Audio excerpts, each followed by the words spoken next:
তার প্রাণ দিয়েছেন কে? তাকে পরিচালনা করছে কে? আপনার যেমন প্রাণ আছে ওই কুকুরটার ভিতরে এরকম প্রাণ আছে। আমরা তো বুঝি না, আসলেই একটা লাঠি নিয়ে দেই একটা মায়ের মাথায় অথবা পিঠের মধ্যে, দেই না? এরকম করা যাবে? যদি একটু খাবারের জন্য এসেছে, উচ্ছিষ্ট খাবার যদি থাকে তাকে একটু দেন, খাক, তারও তো হক আছে নাকি? বিড়াল এসেছে, দেন একটু, বিড়ালকেও খাইতে দেন। আমার ম্যাডাম একদিন বিড়ালকে খাইতে দিতে পারে নাই। এই বিড়ালটা প্রতিদিন আসতো, বিড়াল আসতো, বলছে আজকে তো ভাত শেষ হয়ে গেছে, আমি ভাত দিতে পারি নাই। আমি বলছি তাড়াতাড়ি শুয়ে পড়ো, সময় কম। রাত প্রায় 11টা বেজে গেছে। ও কি করেছে?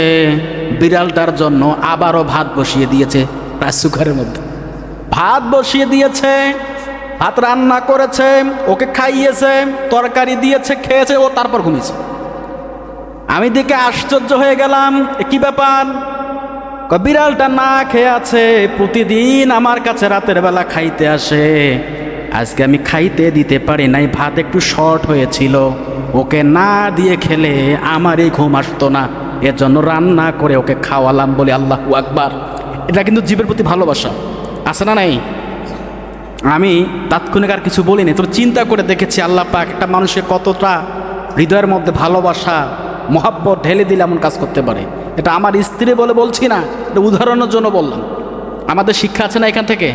আমিও সেখান থেকে শিখলাম, জীবের প্রতি ভালোবাসা দেখাতে হবে কি হবে না? হতে হবে।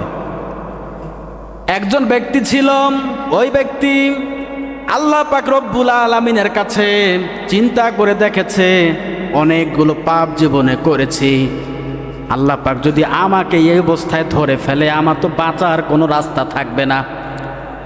এখন মরার আগে আগে বলেছে, সন্তানরা শোনো, যতগুলো পাপ জীবনে করেছি যদি আল্লাহ পাক আমাকে ধরে আমি তো জবাব দিতেই পারবো না, আমার অবস্থা খারাপ হয়ে যাবে। একটা ওসিয়ত তোমাদেরকে আমি করি। কি ওসিয়ত বলেন?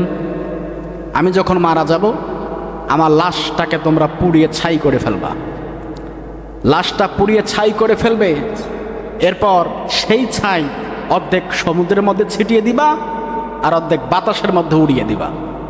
লোকটা মারা গেল, মারা যাওয়ার পরে সন্তানরা এটাই করেছে, অর্ধেক সমুদ্রের মধ্যে ফেলে দিয়েছে আর অর্ধেক বাতাসের মধ্যে উড়িয়ে দিয়েছে ছাই।